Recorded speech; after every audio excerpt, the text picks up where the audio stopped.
Hello everyone, इस video में हम लोग डिस्कस करेंगे स्लैब के बारे में और रियल डेप्थ एपरेंट डेप्थ के बारे में। तो पहले स्लैब को शुरू करते हैं।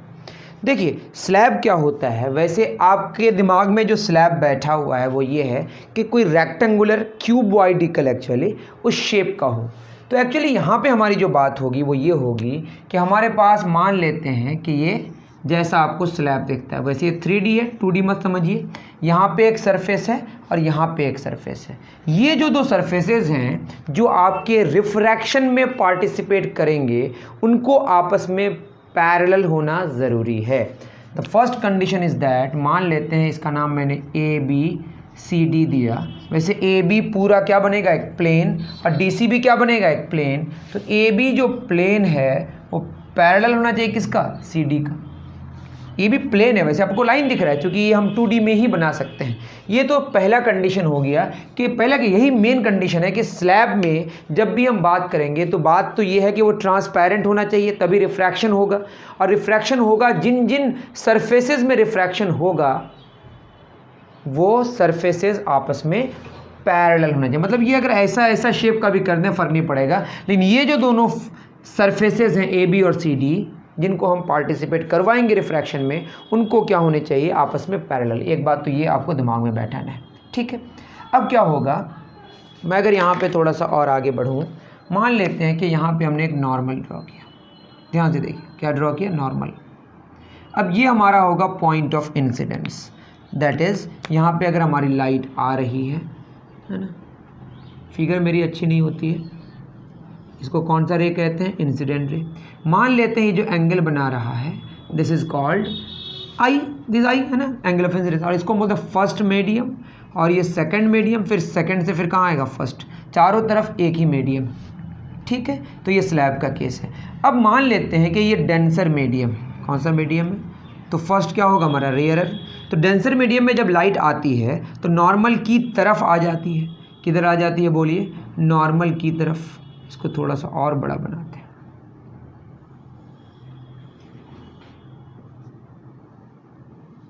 ये हमारा आई है। अब नॉर्मल की तरफ ये बेंड कर जाएगी, मतलब क्या होगी, कुछ ऐसा हो जाएगा, ठीक है। इस नॉर्मल को थोड़ा सा और हम एक्सटेंड कर देते हैं। मान लेते हैं इसकी जो थिकनेस है वो कितनी है, T, मान ही सकते हैं भाई। और ये जो एंगल बनाया दिस वेरी एंगल इज़, मान लेते हैं कि ये R है। अब ये यहाँ पे जो रे है हमारा, ये रिफ्रैक्टेड रे है। कौन सा रे है ये, रिफ्रैक्टेड रे है ना। लेकिन इस सरफेस के लिए ये वाला रे क्या हो जाएगा, incident ray. That is incident ray और रिफ्रैक्टेड रे, ये एक रिलेटिव बात है कि किसके साथ बात हो रही है, ठीक है। ये इंसिडेंट रे है AB सरफेस के लिए, और ये हमारा DC के लिए इंसिडेंट रे है, लेकिन AB के लिए रिफ्रैक्टेड रे है। यहाँ पे हमें क्या ड्रॉ करने की ज़रूरत है, वही नॉर्मल, ठीक है। तो ये वाला जो एंगल होगा हमारा, ये वाला एंगल, ये भी R होगा। क्यों R होगा, ये R इसीलिए होगा अल्टरनेट इंटीरियर एंगल्स। ये बात तो आप समझ पा रहे हैं। यहाँ पे क्या होगा हमारा, नॉर्मल। अब क्या होगा, चूंकि ये डेंसर से रेयरर में आ रहा है तो लाइट क्या होगा, नॉर्मल से दूर जाएगा। मान लेते हैं ये वाला एंगल, इसको हम बोलते हैं E। वैसे इसका नाम है emergent angle, angle of emergence, और ये एंगल ऑफ इंसिडेंस। और ठीक है, कोई भी एंगल है, नॉर्मल के साथ जो एंगल बना रहा है, लास्ट वाले को हमने E लिया, बीच वाले को R लिया और शुरू वाले को I लिया। तो हमारा जो लॉ ऑफ रिफ्रैक्शन है, स्नेल्स लॉ, वो क्या कहता है, वो कहता है कि वो ये कहता है कि जिस मीडियम में आप हैं उस मीडियम, वो मीडियम 1 है, इसका रिफ्रैक्टिव इंडेक्स हमने कितना मान लिया, N1, इसका कितना मान लिए, N2, फिर ये 1 में आ गया, फिर इसका कितना होगा, N1। दैट इज N1 से N2 वाले में आया और N2 से N1 वाले में आया। N1 मतलब refractive index of medium 1 with respect to vacuum, refractive index of medium 2 with respect to vacuum. That is these are absolute refractive indices, okay. अब बात क्या होगी, इसको हम मान लेते हैं ये T हमने मान लिया, और इसको हम मान लेते हैं ये Y है, और इसको हम क्या मान लेते हैं, X। अरे मान ही सकते हैं, ये मान लेंगे, ठीक है। ये जो है ना, ये लेंथ, इसको हमने X मान लिया, ये लेंथ को हमने क्या मान लिया, Y। इसमें कोई प्रॉब्लम की बात नहीं है।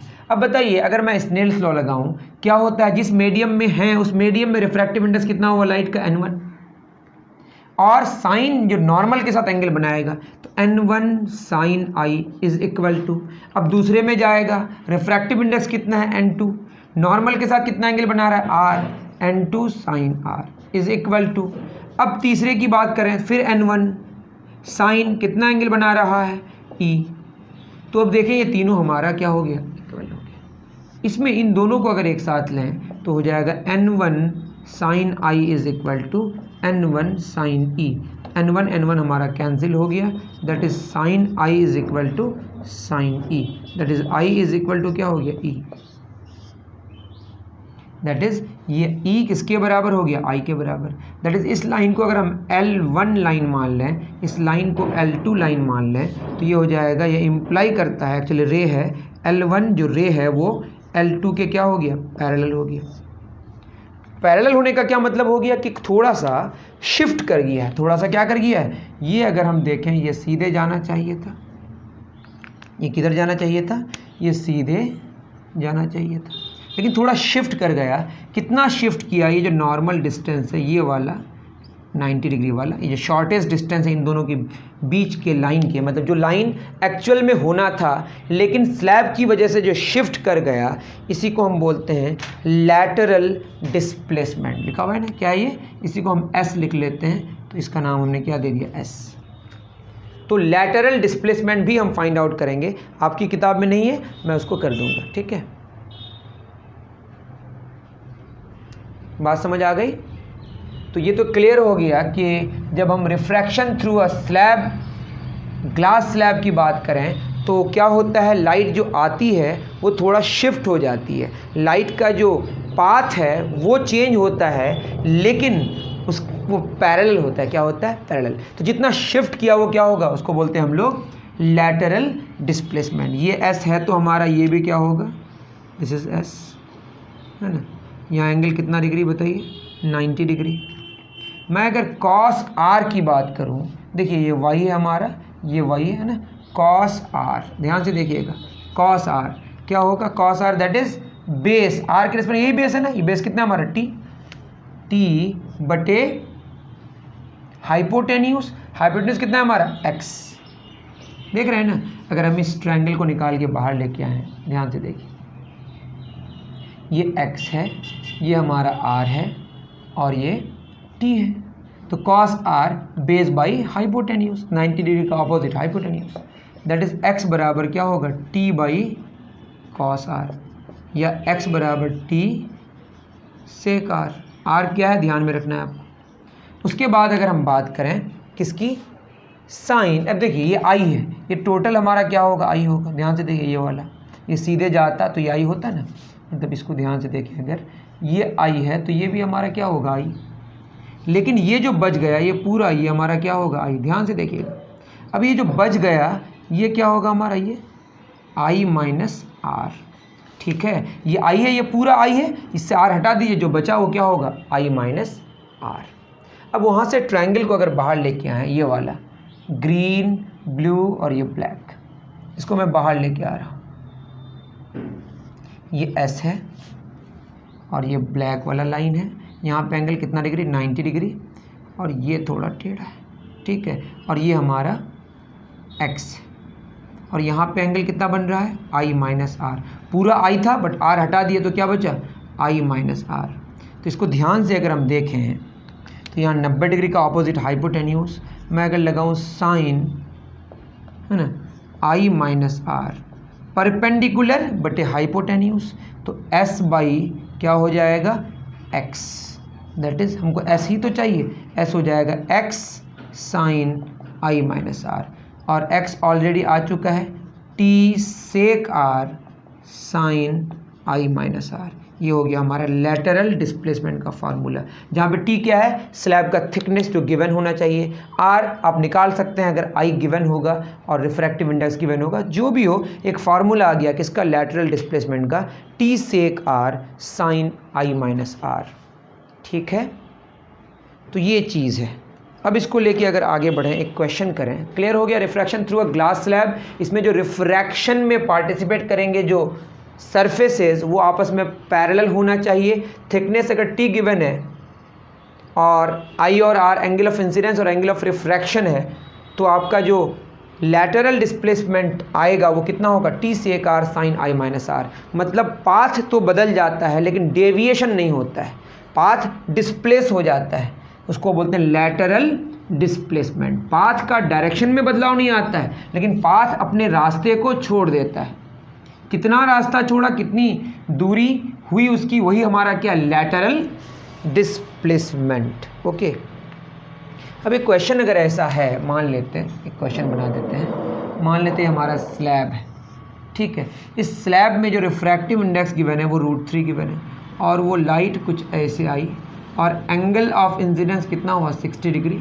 अब कुछ गिवन नहीं है और ये गिवन है 10 सेंटीमीटर इसका थिकनेस है, तो आपको निकालना है कितना डिस्प्लेसमेंट होगा इस पाथ का। ये पाथ तो सीधे जाना चाहिए था ना, ऐसा नहीं होगा, ऐसे होगा, है ना, फिर ऐसे हो जाएगा। ये कितना डिस्प्लेस होगा, ये एस मांगा गया, ठीक है।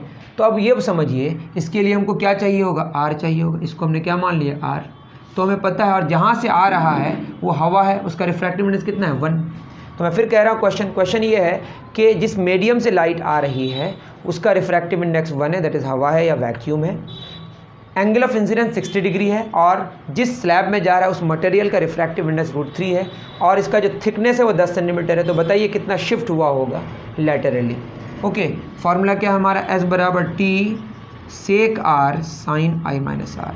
तो लग रहा है कि आर चाहिए हमें, तो आर के लिए क्या करेंगे, 1 sine 60 degree refractive index into sine something जो भी एंगल है इंटू भाई इज इक्वल टू √3, साइन नहीं पता इसको आर ले लिए। साइन 60 का वैल्यू √3/2, √3 साइन आर, √3 खत्म, साइन आर कितना हुआ, हाफ, और हाफ कब होता है, कितना डिग्री में, 30 डिग्री में, खत्म। तो टी पुट कर दीजिए 10 centimetre into sec r, r कितना 30 डिग्री, साइन आई 60, आर कितना 30, सेक 30 का वैल्यू क्या होगा 2/√3, 60 - 30 30, तो ये हाफ ही होगा, 2 खत्म, तो ये आया 10/√3 सेंटीमीटर, ठीक है। तो लैटरल डिस्प्लेसमेंट कितना आया, 10/√3 सेंटीमीटर। आपकी किताब में ये फार्मूला नहीं गिवन है लेकिन ये बहुत इंपॉर्टेंट है इसलिए मैंने बता दिया। चलिए बहुत बढ़िया, नेक्स्ट क्वेश्चन की तरफ चलते हैं। नेक्स्ट क्वेश्चन तो नहीं, थ्योरी मानिए, है ना, जिसको हम बोलते हैं real depth and apparent depth. लिखिए, real depth and apparent depth.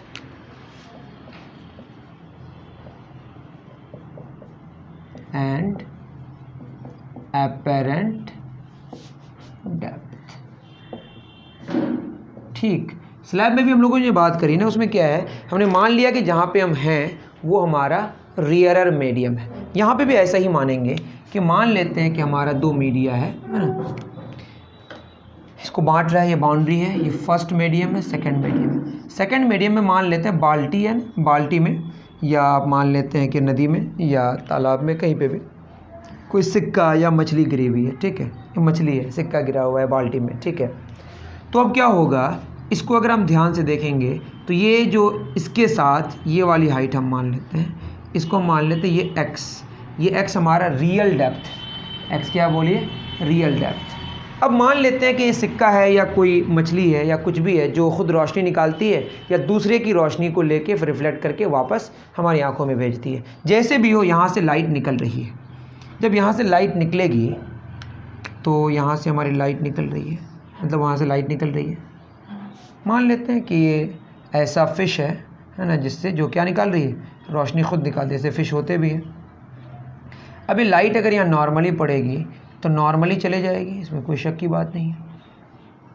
कई रेज होंगे, मैं और एक रे ले रहा हूँ जो यहाँ से रे निकली है ना। अब यहाँ से जो जाएगी, यहाँ पे हमें क्या ड्रॉ करना पड़ेगा, नॉर्मली।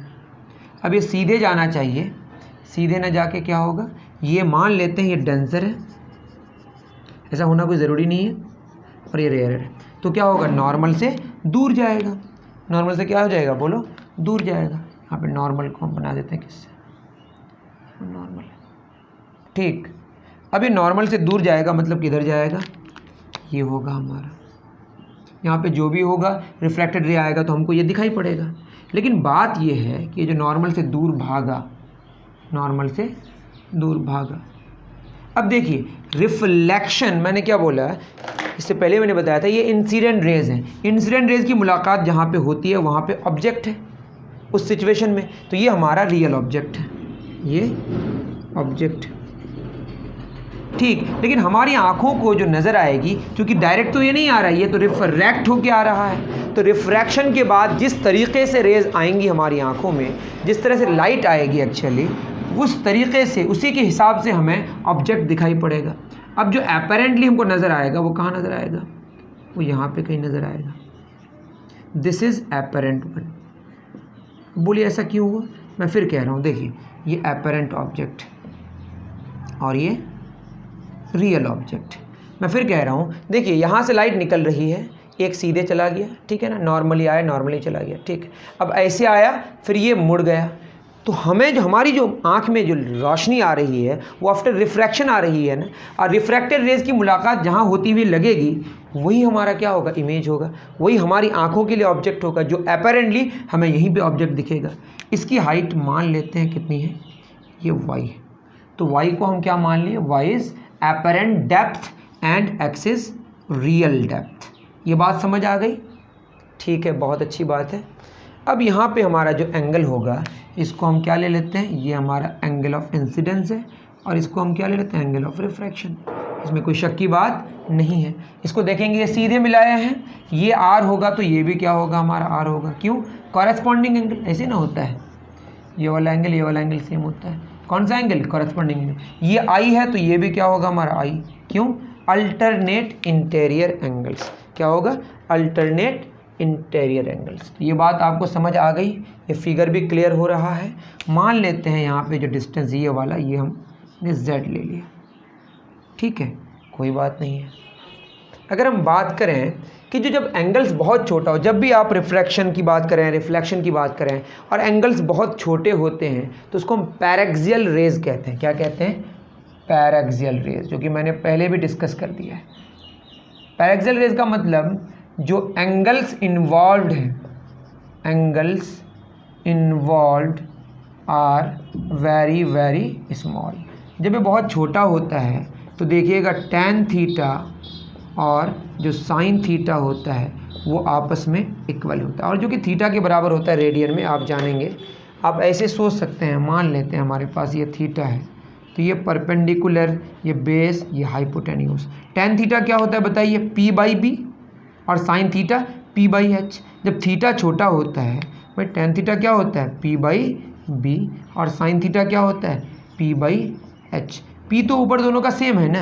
b और h बहुत नज़दीक हो जाएगा, कब? जब थीटा बहुत छोटा होगा। तो थीटा के बहुत छोटा होने से b और h अप्रॉक्सीमेटली इक्वल हो जाता है, दैट इज़ tan और sin अप्रॉक्सीमेटली इक्वल हो जाता है। ठीक है, ये बात आपको याद रख लेना है कि tan थीटा sin थीटा बहुत इक्वल हो जाता है, मतलब अप्रॉक्सीमेटली एकदम इक्वल हो जाता है, अप्रॉक्सीमेटली इक्वल हो जाता है। तो आप इक्वल हम लिख ही लेते हैं, है ना। कब? जब पैरेक्सियल रेज होंगे। और हम मान लेते हैं कि ये सब रेज पैरेक्सियल हैं, ऐसा होगा ये ज़रूरी नहीं, हम ऐसा मान लिए। अब क्या होगा? लाइट सेकंड से फर्स्ट में जा रही है, तो इसका रिफ्रैक्टिव इंडेक्स n2 मान लेते हैं, इसका रिफ्रैक्टिव इंडेक्स n1 मान लें। तो क्या होगा हमारा? n2 साइन एंगल कितना बना रहा है? I। यहाँ तो वैलिड ही नहीं है, क्योंकि यहाँ पे नॉर्मली जब आएगा तो जो स्नेल्स लॉ है वहाँ पे अप्लाई नहीं करते हैं। इज इक्वल टू क्या होगा? n1 sign r। क्लियर है? अब हम लिख सकते हैं n2 साइन i के जगह tan i, क्योंकि हमारे जो एंगल्स हैं वो बहुत छोटे हैं, ऐसा हमने माना है। इज इक्वल टू क्या होगा? n1 tan r। दिखने में ऐसा लग नहीं रहा है, हम सिचुएशन ऐसा ले रहे हैं, ठीक है। तो n2 tan i क्या होगा? tan i हो जाएगा हमारा z/x, perpendicular by base, z/x is equal to n1 tan r क्या हो जाएगा हमारा? tan r z/y। तो यहाँ पे हमारा z क्या हो गया? कैंसिल। बहुत इजी, उतार लीजिए, ठीक है। अब क्या होगा? n2/n1 is equal to x/y। अब क्या होगा? रिफ्रैक्टिव इंडेक्स ऑफ ऊपर वाला विथ रिस्पेक्ट टू नीचे वाला। ऊपर वाला मतलब यहाँ पे, यहाँ तो ये नीचे वाला है वैसे। तो इससे पता चला जो डेंसर का रिफ्रैक्टिव इंडेक्स है फर्स्ट के रिस्पेक्ट में, वो किसके बराबर आया? रियल डेप्थ बटे क्या आ जाएगा हमारा? Apparent depth. Refractive index of denser वाला विथ रिस्पेक्ट टू पहला वाला, और पहला वाला अक्सर हम वैक्यूम लेंगे तो पहले वाले को लेने का कोई तुक ही नहीं बनेगा फिर। ठीक है, इतना उतार लीजिए। चलिए